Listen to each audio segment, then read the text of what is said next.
കേരള സർക്കാരിൻ്റെ, പ്രത്യേകിച്ച് പിണറായി വിജയൻ സർക്കാരിൻ്റെ കഴിഞ്ഞ 10 വർഷത്തെ ഭരണം ഒന്ന് അവലോകനം ചെയ്യാമെന്ന് വിചാരിക്കുന്നു. അതെൻ്റെ പേഴ്സണൽ ഒപ്പീനിയൻസ് ആണ്. ഞാനും ഒരു കമ്മ്യൂണിസ്റ്റ് അല്ല. എക്സ്പെഷ്യലി ഞാനൊരു ക്യാപിറ്റലിസം വരണമെന്ന് ആഗ്രഹിക്കുന്ന ആളാണ്.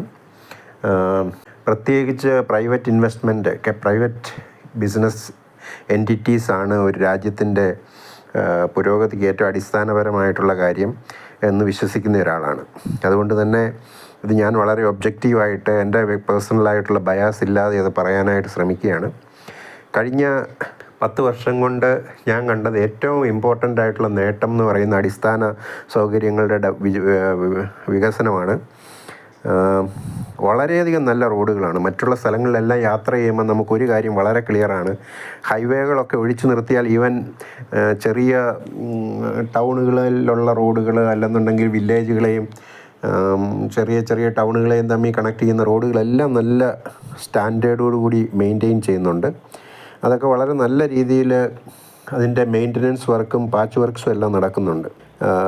പിന്നെ പൊതുവിദ്യാഭ്യാസം, അത് പ്രത്യേകിച്ച് ഹൈസ്കൂൾ വരെയുള്ള വിദ്യാഭ്യാസം ഗവൺമെൻറ്റിൻ്റെ സ്കൂളുകൾ വളരെ സ്റ്റാൻഡേർഡുള്ള സ്കൂളുകളാണ്. അവിടെ കൊടുക്കുന്ന ഭക്ഷണമാകട്ടെ, അധ്യാപകരുടെ നിലവാരമാകട്ടെ, കുട്ടികൾക്ക് കൊടുക്കുന്ന എക്സ്പോഷർ ആവട്ടെ, മറ്റുള്ള സംസ്ഥാനങ്ങൾക്ക് ചിന്തിക്കാൻ പോലും പറ്റാത്ത രീതിയിലാണ് ഈ കേരളത്തിലെ ഗവൺമെൻറ് സ്കൂളുകൾ അല്ലെങ്കിൽ ഗവൺമെൻറ് എയ്ഡഡ് സ്കൂളുകൾ പ്രവർത്തിക്കുന്നത്.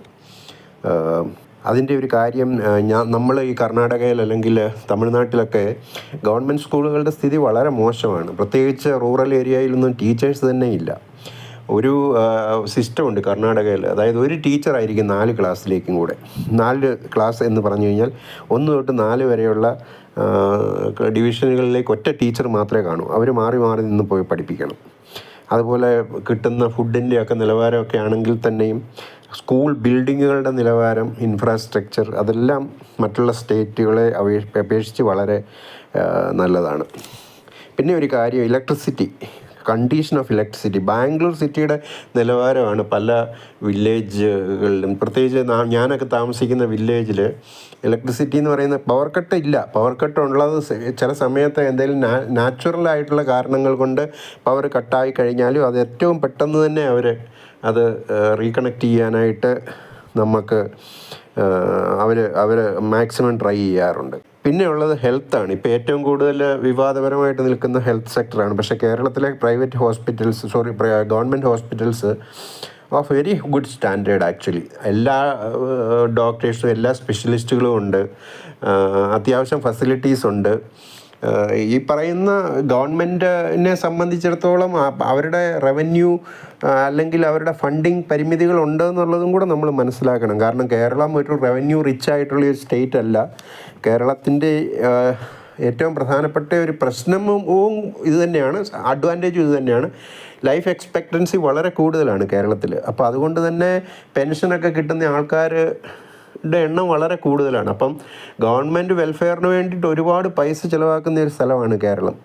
അപ്പോൾ അതിൻ്റെ പുറമെയാണ് ഈ വക കാര്യങ്ങളെല്ലാം ഗവൺമെൻറ് പൈസ കണ്ടെത്തേണ്ടത് എന്നുള്ളത് വളരെ ഇമ്പോർട്ടൻ്റ് ആയിട്ടുള്ള കാര്യമാണ്. അപ്പോൾ നമ്മുടെ വില്ലേജിൽ തന്നെയുള്ള ഹോസ്പിറ്റലുകളിൽ തന്നെ, പ്രൈമറി ഹെൽത്ത് സെൻ്ററുകളിലൊക്കെ അത്യാവശ്യം നല്ല ഡോക്ടേഴ്സ് ഉണ്ട്, സ്പെഷ്യലിസ്റ്റുകൾ പോലും ഉണ്ട് എന്നുള്ളതാണ് സത്യം.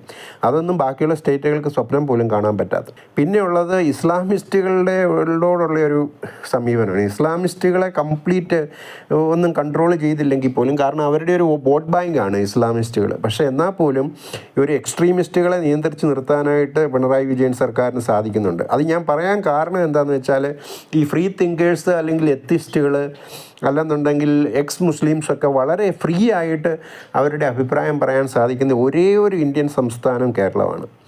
മതവിമർശനം നടത്താനുള്ള സ്വാതന്ത്ര്യം അവർക്കുണ്ട്.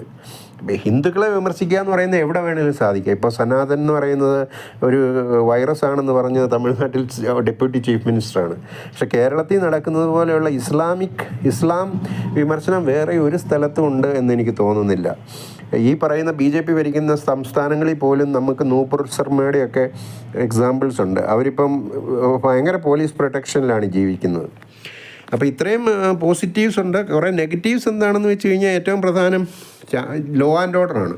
ഞാൻ കണ്ടിടത്തോളം പാർട്ടിയുടെ കുട്ടി സഖാക്കളും അത്യാവശ്യം പ്രോബ്ലംസൊക്കെ ഉണ്ടാക്കുന്നുണ്ട്. പിന്നെ വയലൻസും വളരെ കൂടുതലാണ്, പ്രത്യേകിച്ച് ഗുണ്ടാ സംഘങ്ങളൊക്കെ വളരെ ആക്റ്റീവാണ്. എനിക്ക് തോന്നുന്നത് പോലീസ് ഈ ഗവൺമെൻറ്റിൻ്റെ സപ്പോർട്ടോടു കൂടിയാണ് ഇവയൊക്കെ പ്രവർത്തിക്കുന്നതെന്ന് തോന്നുന്നു.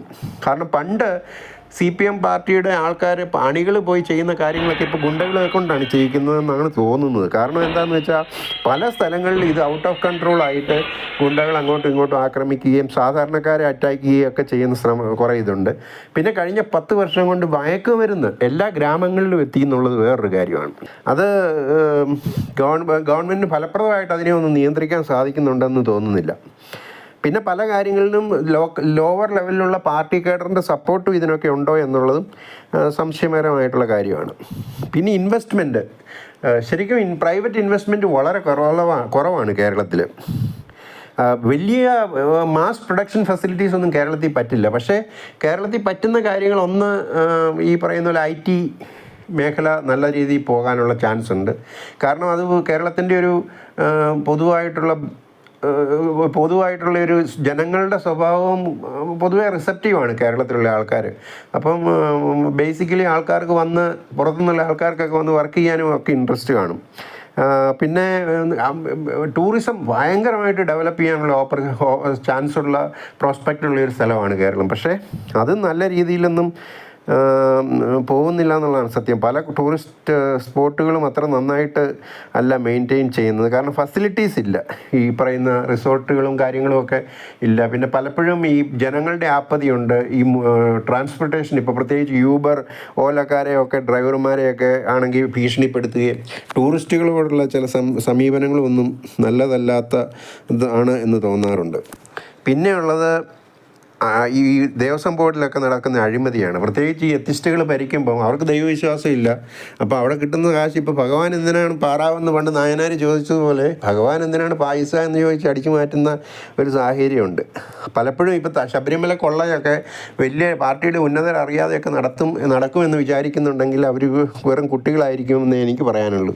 പിന്നെയുള്ളത് ബ്യൂറോക്രസിയെ നിയന്ത്രിക്കാൻ സാധിക്കുന്നില്ല, പ്രത്യേകിച്ച് പോലീസിങ്. സാധാരണക്കാരൻ ഇന്നും പോലീസ് എത്ര പേരെ അടിച്ചു നടുവടിക്കുന്ന പല സംഭവങ്ങളിലും പോലീസ് ലീഗൽ സപ്പോർട്ടുള്ള ലീഗലായിട്ട് പ്രവർത്തിക്കുന്ന ഒരു ഗുണ്ടാസംഘമായിട്ട് തോന്നാറുണ്ട്. സാധാരണക്കാരൻ ഇന്നും അവിടെ ചെന്ന് കഴിഞ്ഞാൽ പേടിയാണ് ഒരു പോലീസ് സ്റ്റേഷനിൽ. ഒന്ന് കറപ്ഷൻ, 2 ഈ ടോർച്ചർ, കസ്റ്റോഡിയൽ ടോർച്ചർ. എപ്പോഴും ഈ ഭരിക്കുന്ന ഗവൺമെൻറ് അതിന് പൂർണ്ണമായ ഒരു സപ്പോർട്ടാണ് കൊടുത്തുകൊണ്ടിരിക്കുന്നത്. ഇതൊക്കെയാണ് എൻ്റെ ഒരു കഴിഞ്ഞ 10 വർഷത്തെ എൻ്റെ നോട്ടം. പിന്നെ അപ്പോൾ ഇത് വൈൻഡപ്പ് ചെയ്യുന്നതിന് മുമ്പ് ഒരു ഇമ്പോർട്ടൻ്റ് ആയിട്ടുള്ള ക്വസ്റ്റ്യൻ എന്താണെന്ന് വെച്ചാൽ, UDFന്, VD സതീശന് അല്ലെങ്കിൽ UDFൻ്റെ ലീഡേഴ്സിന് ഓൾട്ടർനേറ്റീവായിട്ട് എന്ത് ഓഫർ ചെയ്യാനുണ്ട് എന്നുള്ളതാണ്. കാരണം കേരളം ഒരു റവന്യൂ ഡെഫിസിറ്റ് സ്റ്റേറ്റാണ്, ഹ്യൂജ്ലി റവന്യൂ ഡെഫിസിറ്റാണ്. അപ്പം അത് സോൾവ് ചെയ്യാനായിട്ട് എങ്ങനെയൊക്കെ റവന്യൂസ് ജനറേറ്റ് ചെയ്യാം. കാരണം എത്ര കാലം ഈ മദ്യത്തെയും ലോട്ടറിയെയും ഡിപ്പെൻഡ് ചെയ്ത് നമ്മുടെ റവന്യൂ കൂട്ടാൻ പറ്റും. പ്ലസ് ഇനി ടാക്സ് കൂട്ടുക എന്ന് പറയുന്നത് ഓൾമോസ്റ്റ് ഇമ്പോസിബിളാണ്. അപ്പോൾ അത് നമ്മൾ വെയിറ്റ് ചെയ്യാം, അവരുടെ ഓപ്ഷൻസ് എന്താണെന്നുള്ളത് നമുക്ക് വെയിറ്റ് ചെയ്യാം.